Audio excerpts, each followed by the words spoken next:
I'm Jean Weeb. Would you recite the first verse of the Bible with me? In the beginning, God created the heavens and the earth. Great. The most important idea there is not how God did the creation, but the most important idea taught here is that God did the creating. And on the third day of His creation, He created plants. The plants themselves and the products of plants have given all the rest of us our life's needs, all of the living things on the earth. I want to read a book with you. This is Plants by John Clayton, illustrated by Jerry Miller. Everywhere we look in the world around us, we see plants. When God created the earth, He carefully designed plants to get the earth ready for man to live on. The first plants God made were plants that lived on rocks and produced soil for later plants. The next plants God made had seeds with no case or shell. Dinosaurs ate this kind of plant. The last plants that God made were the plants we eat, with seeds that had a case which we can eat. We can see God's wisdom in the sequence of life He used. Each kind of plant had a purpose. The same sequence is used today by God to repair the land when a fire burns an area. This is the first thing that happens. Then the second, soil is being made again. Things are being repaired. Early kinds of plants, low plants, and then finally all of the vegetation returns. Plants do many other special things for us besides providing us with soil and food. Plants provide us with medicines to help our bodies. Many animals eat certain plants when they're sick to get them well. Plants made the coal we use to make cloth and purify our air and water. Diamonds are just coal that has been heated and squeezed really hard. Plants provide wood that we use to build houses. Plants shade us and feed our animals.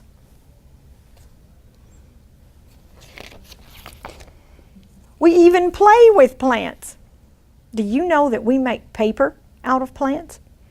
Plants provide us with the oxygen we breathe. As scientists study plants, they find more and more ways for plants to serve us. God must have loved us very much to give us something so beautiful and useful.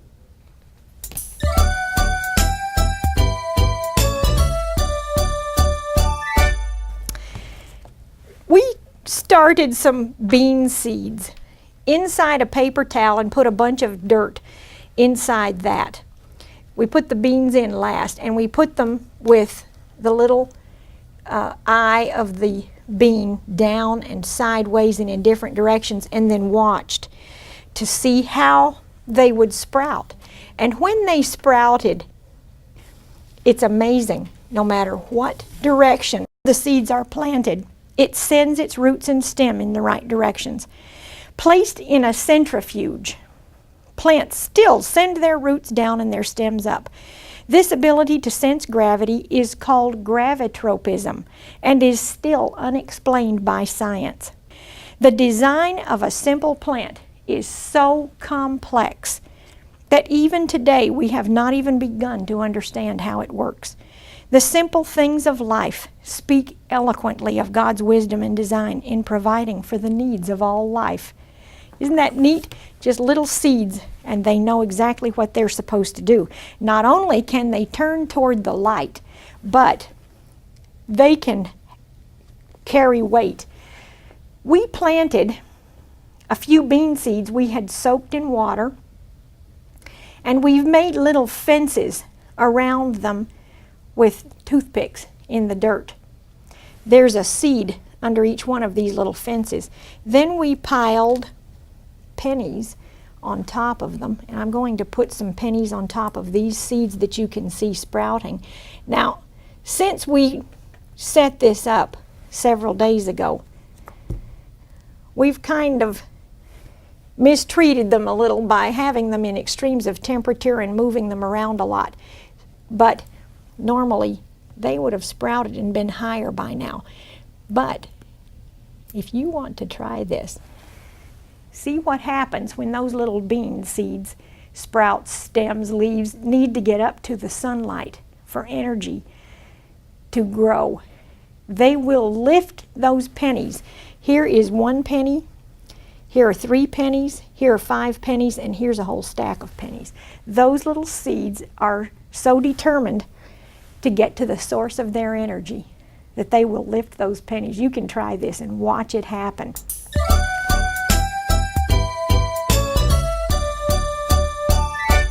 Trees have roots that go down into the soil, as do other green plants. And this is so neat to watch.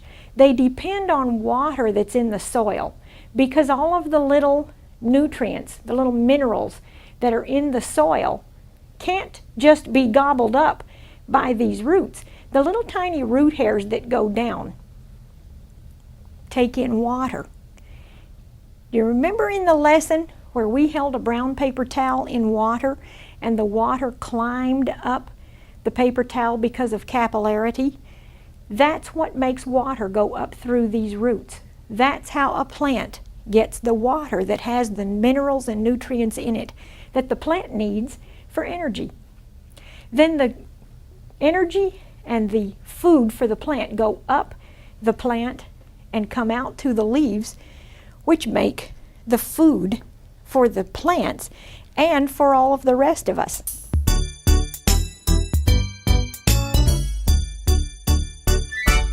We have so many different kinds of plants. This is just a very few that grew right around this building.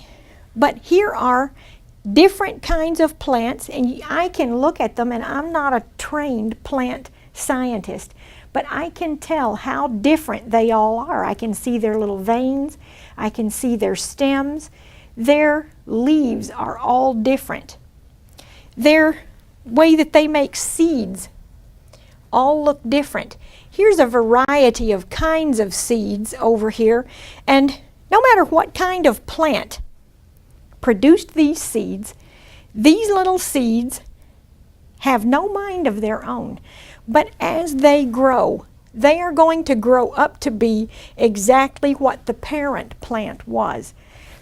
My husband loves to go around and collect seeds from other people's plants. Whenever we visit, he'll say, or he'll even stop by the road and say, "That's a very interesting looking bush," or "I found these seeds on this ground over here," and he'll put them in a baggie and he'll take them home and he'll plant them. And if I ask him, "Well, what is that?" he'll say, "Oh, I don't know, but we'll see when it grows up." And sure enough, when it grows up, he can tell exactly what kind of plant it was, because no seed ever does anything except grow up and turn into the kind of plant that its parent was. No seed ever gets confused and turns into a different kind of plant. And a person who knows what he's doing with plants can examine a seed and tell what plant it was from. He can examine the leaf, he can examine the flower, he can examine the bark of a tree.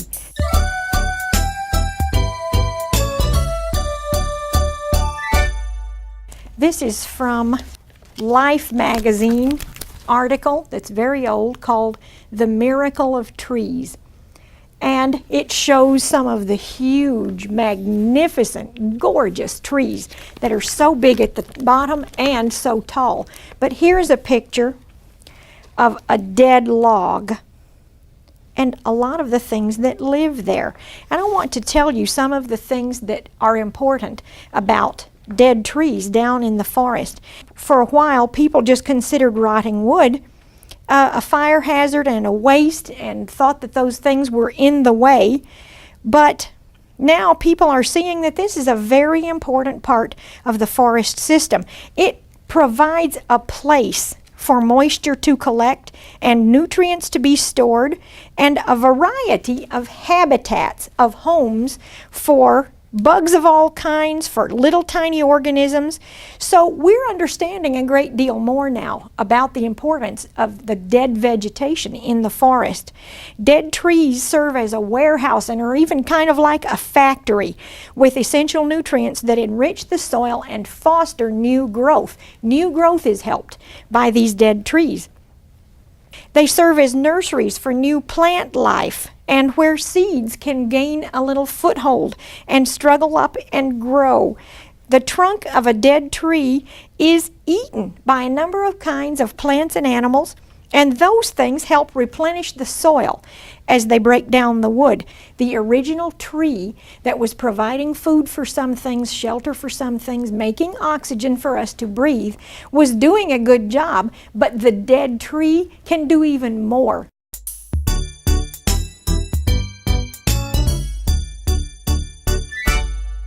It's very interesting why leaves change and how leaves know when to start changing and how a tree knows when to start pulling its stored energy from all of its parts and go down into its roots for winter. A green leaf is a food-making factory. Look at all these green leaves down here. Food-making factories. I don't want to eat any of these leaves, but a lot of animals and bugs do eat leaves for food. A leaf works like a tiny food factory. It gets water from soil through its roots and carries it through its vascular system, its veins. It gets carbon dioxide from the air through its pores. It captures sunlight to react with water and carbon dioxide to make glucose or food. And it releases oxygen to the atmosphere. A lot of plants provide food that humans eat. Your fruits and your vegetables and a lot of leafy plants that we eat provide us with food. Every green leaf is a tiny little food factory for us and for other living things, and it replenishes the oxygen in the air.